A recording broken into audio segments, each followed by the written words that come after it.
Adam closed the tab on the freshly explosive-laden backpack. He stood up, throwing it over his shoulders with a grin. This was a very bad idea, but it was the only one he had right now. Regardless of success, he was going to have a great time carrying it out. Pod 1 actual to Pod 2 actual, you read? He asked into his radio.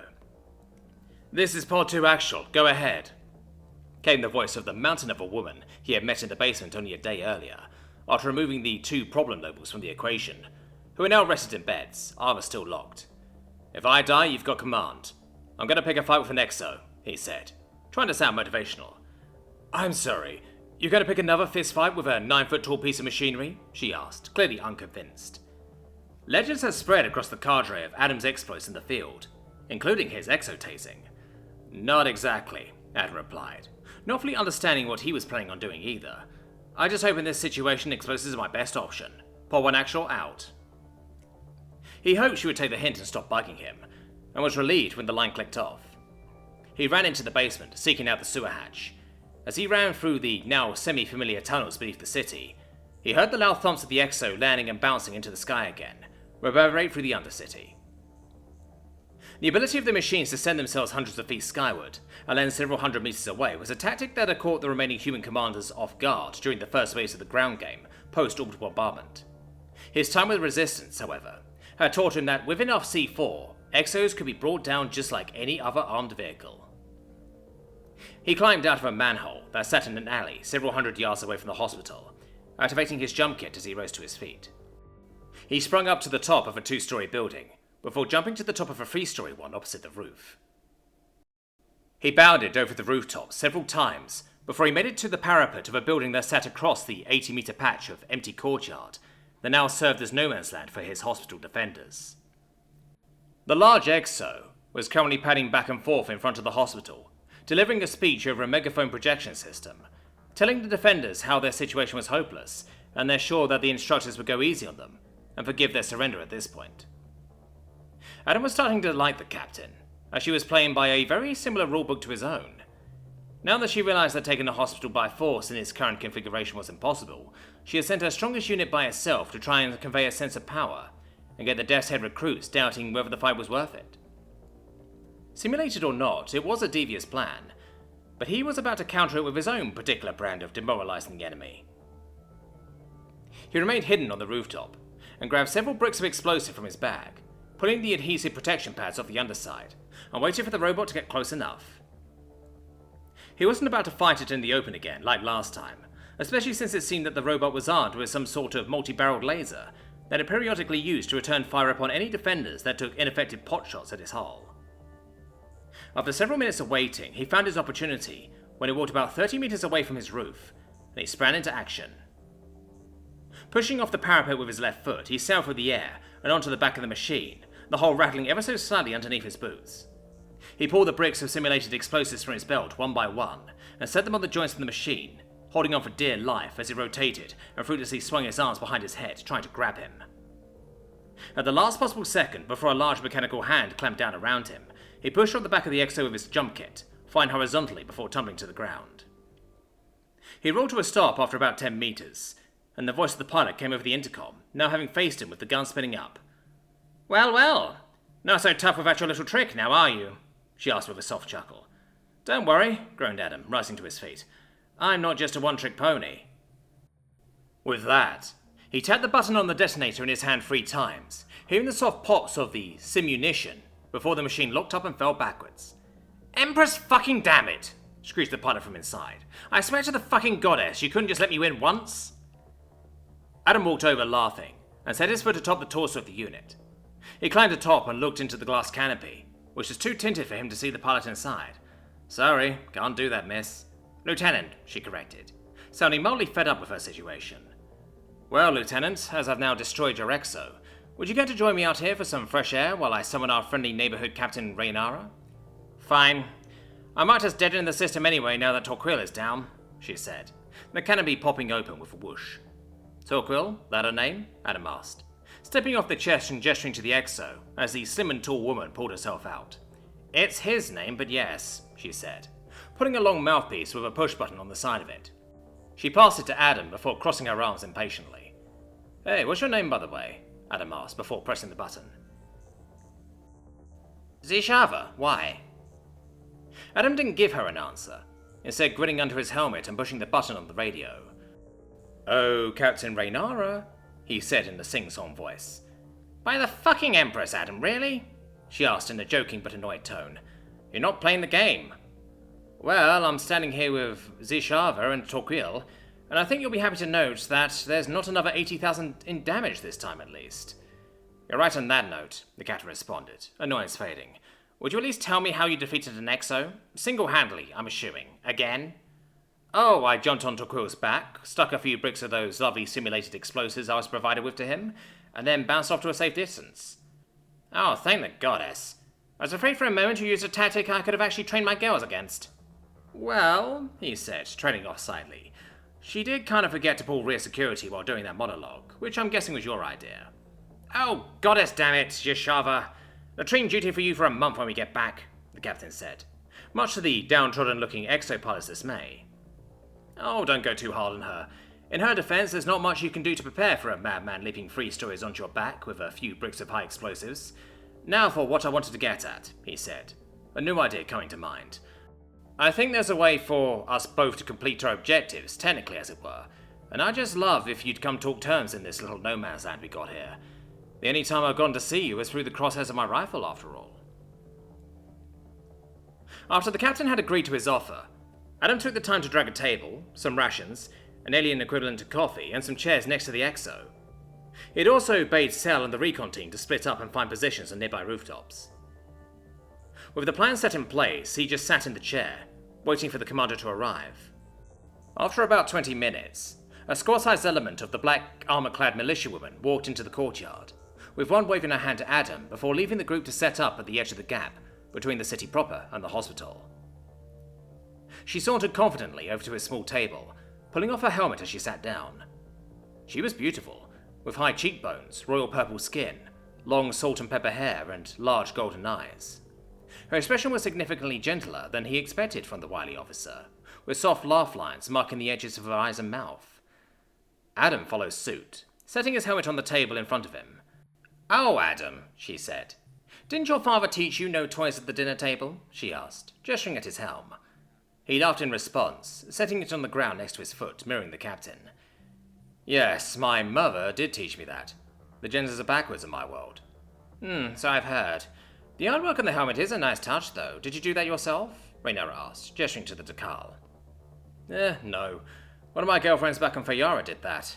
Though she did take inspiration from what I drew on my old gas mask, just changing it from red to purple, adding some Shovanti tasks and way more quality. Oh? One of your girlfriends? I thought humans were monogamous, she asked, seemingly genuinely intrigued. Most of the time we are. But when two Shovanti want you as much as you want them, there's not much a guy can do to stop them. As I'm sure you know. I'm sure my husband and fellow wives would agree with you, but... She trailed off, looking mildly annoyed. We came here to discuss business, not banter like a couple of adolescents on a first date. Shame, said Adam, gesturing to the meager snacks he prepared. And after I went through all the trouble of making us dinner. The captain smiled, taking a small piece of the hardtack-like bread, and dipping it in her drink. Let's eat and talk then, young man. I'm interested to hear what you have to say, she said, with an intrigued expression. Well, first I need to know what your objective is. If it's to stop the evacuation of the hospital, I'm afraid we're going to have to eat lunch and go back to killing each other. If it's what I suspect it is, based on the fact that your soldiers spread out through the town when they got here, I'd wager it's to pacify the town, right? You're a smart man, she said, clearly avoiding nodding and giving away her side's objective. Well, I assume you've guessed my objective at least. I've got to hold this hospital for 3 days and 3 nights while it evacuates. So here's my idea. You get complete control of the surrounding town, excluding the hospital. We establish a small perimeter around the hospital, say a 200-meter circle. Neither side enters it. And why would I agree to this? She asked with a smile. Because of who you are as an officer. We're supposedly evacuating civilians that can't leave of their own volition from the hospital, right? I'm guessing you're not the War Crimes Johnson type, are you? He asked, leaning forward. You're absolutely right. It would dishonor my house if I kill civilians, but what's to stop me from having one of my girls put a couple of rounds in your chest as we speak, thereby eliminating the best commander my enemy has? Ah, good question, Adam said, pulling a finger gun's hand shape above the table, pointing it at the officer. He then waved it around for a second, before pointing it off to their left and mimicking recoil. The crack of iodized air hitting dirt followed less than a second later, Adam mentally thanking Sel for understanding his outright crazy plan. "Maybe I was wrong," said Vaynara, roaring with laughter and clapping slowly. "Perhaps you are insane." "Nah, I just thought I'd deliver the 'I also have snipers' line with a bit more presentation." "Okay, fine.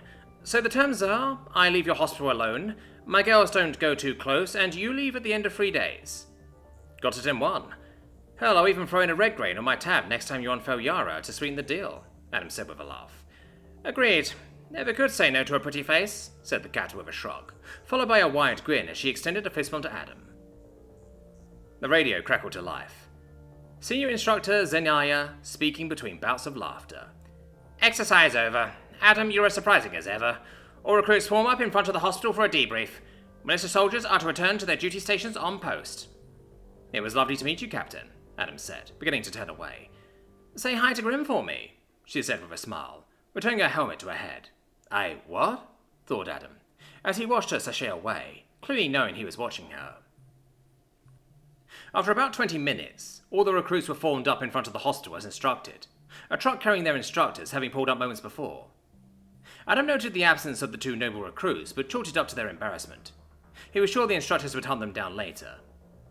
Sel stood in her usual place next to him, clearly more uncertain about their victory than he was. Instructor Zenaya coughed once, before speaking from her chest.